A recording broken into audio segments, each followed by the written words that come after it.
We live in an inclusive universe. And living in an inclusive universe means that yes means yes, yes invites it in, and no means yes. That's the dilemma. That is that everything we're saying yes to, we are inviting in, and everything we're pushing against and fighting against and struggling against and working against, we are also inviting in. That's what we are attracting by the nature of our vibration.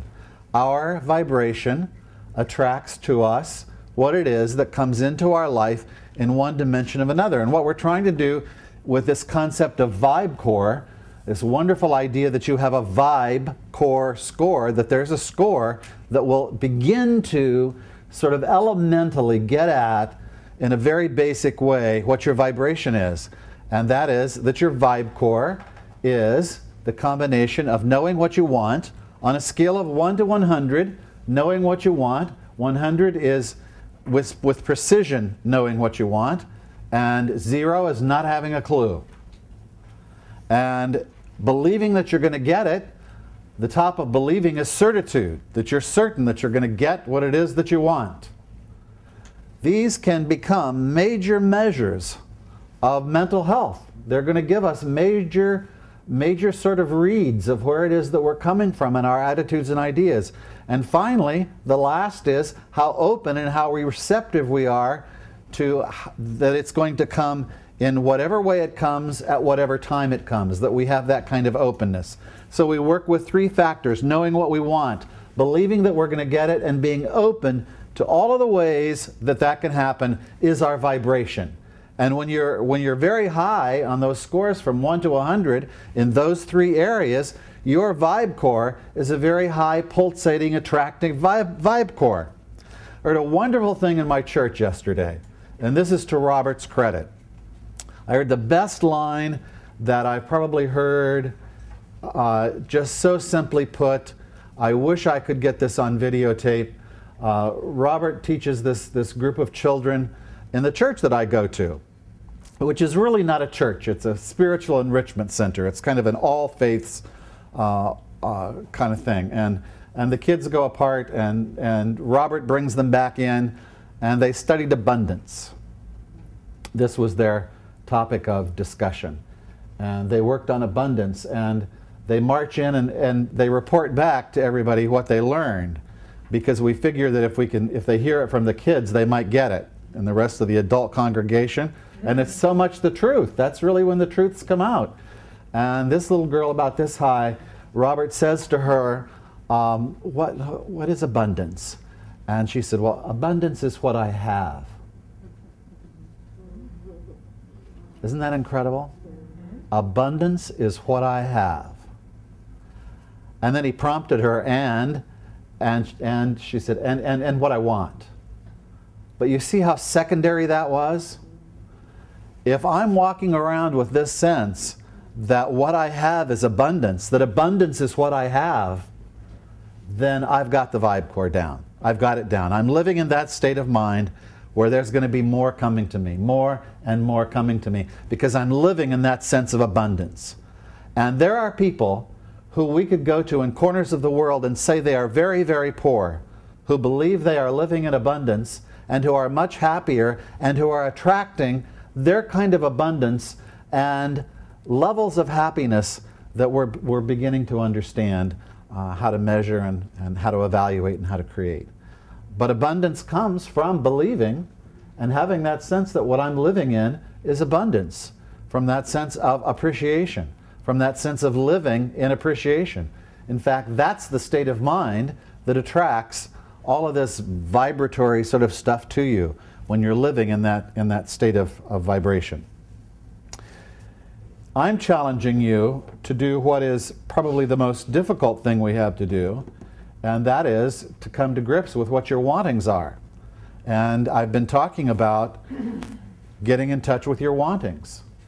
We have these people who say, well, you know, the ego wants all kinds of material things, and the spirit wants love and peace and gratitude and joy, and go after spiritual things. And I'm telling you there's absolutely no difference between one or the other. That there is no difference between these material things and these so-called spiritual things. That wanting, when wanting starts in us, wanting goes from this to this to this to this. Wanting unfolds, its nature changes, and as you want, as you start to want, as you start to build on your wanting and your desiring, we are up against a real crisis in wanting.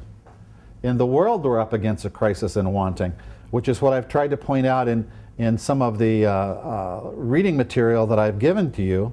A crisis in wanting is this, and that is how hard it is not only to know what we want. This would be the billion-dollar clinic, to get together that place where people could find out what it was that they wanted. And then greater than that, not only knowing what you want, but being able to want what you want. Being able to want it. Being able to attach to it. To want what we want. That's a great crisis of our time. A crisis of owning our wanting. Owning it so we can bring it to us. So it can give it what it gives us, so we can grow into the newer and newer stages of wanting that are a part of each developmental stage in which we grow. And the other crisis is a crisis in decision. We're going to get to the place where we talk about this score that you're going to keep called your decision nucleus score. That's about making decisions. That is about our capacity for decision making. Making decisions when there's studies being done right now on the fact that what is the effect on you of the fact that you have 40 choices of toothpaste?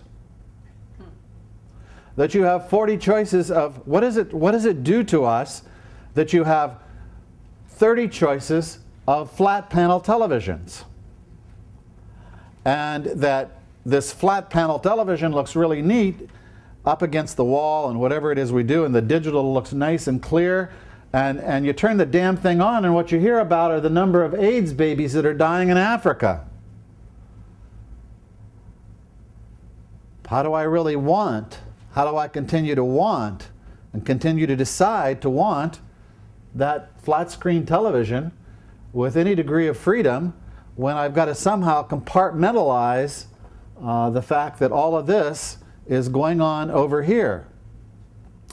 I'm going to get back to that, and I'm going to talk about that more, but what I want to do tonight is I actually want to spend some time doing a coaching session that will sort of play with these themes of wanting what we want, and deciding that we want it, and being able to go and get it over and against this sort of global village we live in, where in living in that global village, we have to do this. What was the effect of this kind of massive compartmentalization where we see all of this suffering on one side and we see all of this luxury and abundance on the other side? The worst thing we could do is to feel so guilty and so full of shame about that abundance that we cannot celebrate abundance because we close that abundance out to the rest of the world. We shut it off when we cannot celebrate abundance, when we cannot call it in and call it forth individually.